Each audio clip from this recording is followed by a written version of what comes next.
नमस्कार दोस्तों, आप सुन रहे थे मोहन राकेश की लिखी कहानी वारिस। ये कहानी का भाग 2 है। अच्छे होकर जब वे हमें फिर पढ़ाने आने लगे तो उन्होंने कहा कि अब से वे अंग्रेजी के अतिरिक्त हमें थोड़ी थोड़ी बांग्ला भी सिखाएंगे, क्योंकि बांग्ला सीखकर ही हमें उनके विचारों को ठीक से समझ सकेंगे। अब वे 3 बजे आते और 5:30-6 बजे तक बैठे रहते। मैं 3:30-4 बजे ही घड़ी की तरफ देखने आरंभ कर देता और जाने किस मुश्किल से वह सारा वक्त काटता। उनकी 2 महीने की जी तोड़ मेहनत से हम भाई बहन इतनी बांग्ला सीख पाए कि एक दूसरे को बजाय तुम ही कहने लगे। वह कहती, तुम ही मेरी कॉपी का वर्का मत फाड़ो, और मैं कहता, तुम ही बकवास मत करो। हमारी इस प्रगति से मास्टर जी बहुत निराश हुए और कुछ दिनों बाद उन्होंने हमें बांग्ला सिखाने का विचार भी छोड़ दिया। अनुवाद के लिए अब वे पहले से भी मुश्किल पैसेज लिखाने लगे, मगर इससे सारा अनुवाद उन्हें खुद ही करना पड़ता। उस माध्यम से भी वे हमें बड़ी बड़ी बातें सिखाने का प्रयत्न करके जब वे हार गए तो उन्होंने एक और उपाय सोचा। वे फूलस्केप कागज बीच में से आधे आधे फाड़कर उन पर दोनों ओर से पेंसिल में अंग्रेजी में बहुत कुछ लिखकर लाने लगे। बहन के लिए वे अलग कागज लाते और मेरे लिए अलग। उनका कहना था कि वे रोज उन कागजों में हमको नया विचार देते थे, जिसे हम अभी चाहे ना चाहे समझे, बड़े होने पर जरूर समझेंगे। इसलिए हम उन कागजों को अपने पास संभाल कर रखते जाते। पहले 6-8 दिन तो हमने कागज को बहुत संभाले रखा, मगर बाद में उन्हें संभाल कर रखना मुश्किल होने लगा। अक्सर बहन मेरे कागज कहीं से गिरे हुए उठा लाती और कहती कि कल वह मास्टर जी से शिकायत करेगी। मैं मुंह भी चक देता। एक दिन मैंने देखा अलमारी में सिर्फ बहन के कागज ही तय किए रखे हैं, मेरा तो कोई कागज ही नहीं है। चारों तरफ खोज करने पर भी जब मुझे अपने कागज नहीं मिले तो मैं बहन के सब पुलिंदे उड़ाकर फाड़ दिए। इस पर बहन ने मेरे बाल नोच लिए, मैंने उसके बाल भी नोच दिए। उस दिन से हम दोनों ने इस ताक में रहने लगे कि कल मास्टर जी के दिए हुए एक एक कागज दूसरे के हाथ में ना लगे कि वह उन्हें फाड़ दे। मास्टर जी से कागज लेते हुए हम चोर आंख एक दूसरे की तरफ देखते और मुश्किल से अपनी मुस्कुराहट दबाते। मास्टर जी किसी दिन अपने पुराने कागज के पुलिंदे साथ ले आते थे तो वे वहीं बैठकर उनसे हमारे लिए कुछ हिस्से नकल कर लेने लगते। हम दोनों उतनी देर कॉपियों पर इधर उधर के रिमार्क लिखकर आपस में कॉपियां तब्दील कर देते। इधर मास्टर जी ये पुलिंदे हमारे हाथों में देकर सीढ़ियों से उतरते, उधर आपस में हम छीना झपटी आरंभ हो जाता और हम एक दूसरे के कागज को मसलने और नोचने लगते। अक्सर इस बात पर हमारी लड़ाई भी हो जाती कि मास्टर जी एक को 18 और दूसरे को 14 पन्ने क्यों दे गए हैं। परीक्षा में जब थोड़े ही दिन रह गए, पिताजी एक दिन हमसे कहा कि मास्टर जी अभी से सूचित कर दे कि जिस दिन हमारा अंग्रेजी का बी पेपर होगा उस दिन तक तो हम उनसे पढ़ते रहेंगे, मगर इसके बाद उस दिन मास्टर जी के आने तक हम आपस में झगड़ते रहे कि हम में से कौन उनसे यह बात कहेगा। आखिर 3 बज गए और मास्टर जी भी आ गए।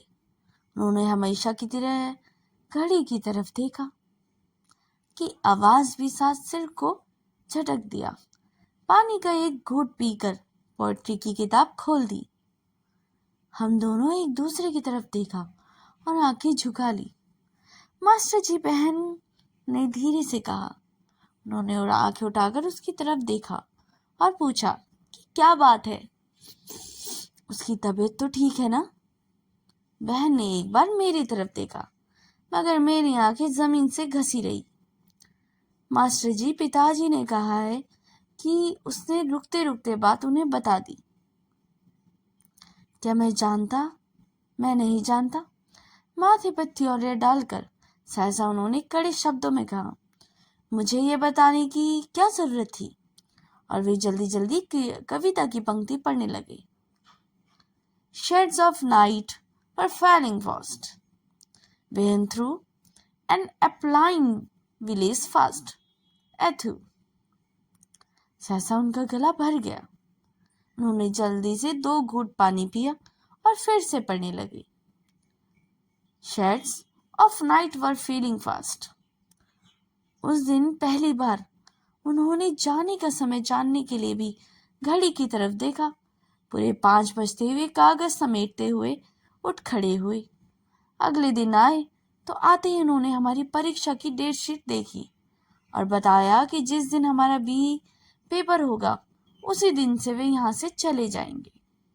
उन्होंने निश्चय किया था कि वे कुछ दिन जाकर गुरचड्डी में रहेंगे, फिर उससे आगे घने पहाड़ों में चले जाएंगे, जहाँ से फिर वो कभी लौटकर नहीं आएंगे। उस दिन उनसे पढ़ते हुए ना जाने मुझे उनके चेहरे से डर लगता रहा।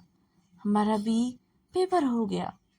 मास्टर जी, मैं कांपते हाथों से हमारा पर्चा देखा। उन्होंने जो जो कुछ पूछा मैंने उसका सही जवाब बता दिया। मैं हारी से निकलकर हर सवाल के सही जवाब का पता कर आया था। बहन जवाब देने से अटकती रही। मास्टर जी ने मेरी पीठ थपथपाई, पानी पिया और चले गए। मगर शाम को वे फिर आए। पिताजी ने उनसे कहा कि वे जाने से पहले एक बार बच्चों से मिलने आए हैं। हम दोनों को अंदर बुलाया गया। मास्टर जी ने हमसे कोई बात नहीं की, सिर्फ हमारे सिर पर हाथ फेरा और अच्छा कहकर चल दिए। हम लोग उनके साथ साथ ढ्योड़ी तक आ गए। वहां रुककर उन्होंने मेरी ठोड़ी को छुआ और कहा, अच्छा मेरे बच्चों। और कांपते हाथ से उन्होंने किसी तरह अपना भूरा सा फाउंटेन पेन जेब से निकाला और मेरे हाथ में दे दिया। रख लो, रख लो। उन्होंने ऐसे कहा जैसे मैंने उसे लेने से इनकार किया हो।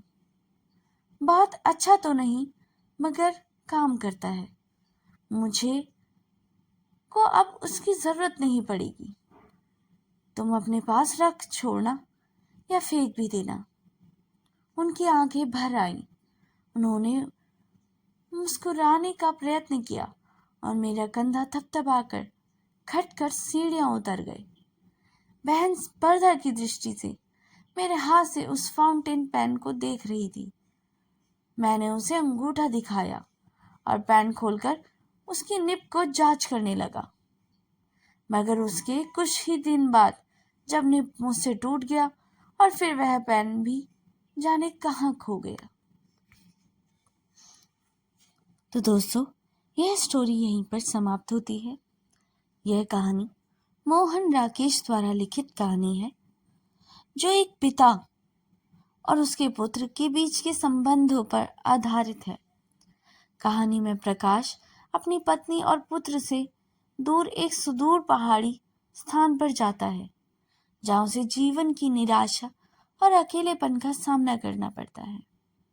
प्रकाश एक व्यक्ति जो अपनी पत्नी और पुत्र से दूर रहता है, जीवन में निराशा और अकेलेपन से घिरा रहता है। प्रकाश अपनी दुर्दशा से बचने के लिए एक सुदूर पहाड़ी स्थान पर जाता है, लेकिन वहां भी उसे राहत नहीं मिलती। प्रकाश अतीत से छुटकारा पाने की भी कोशिश बहुत करता है, लेकिन वह अपने पुत्र पलाश को याद करता है। अगर आपको ये स्टोरी अच्छी लगी हो तो इसे लाइक, सब्सक्राइब और शेयर करना ना भूलिएगा। मिलते हैं नेक्स्ट स्टोरी में। तब तक के लिए धन्यवाद। आपका दिन शुभ हो।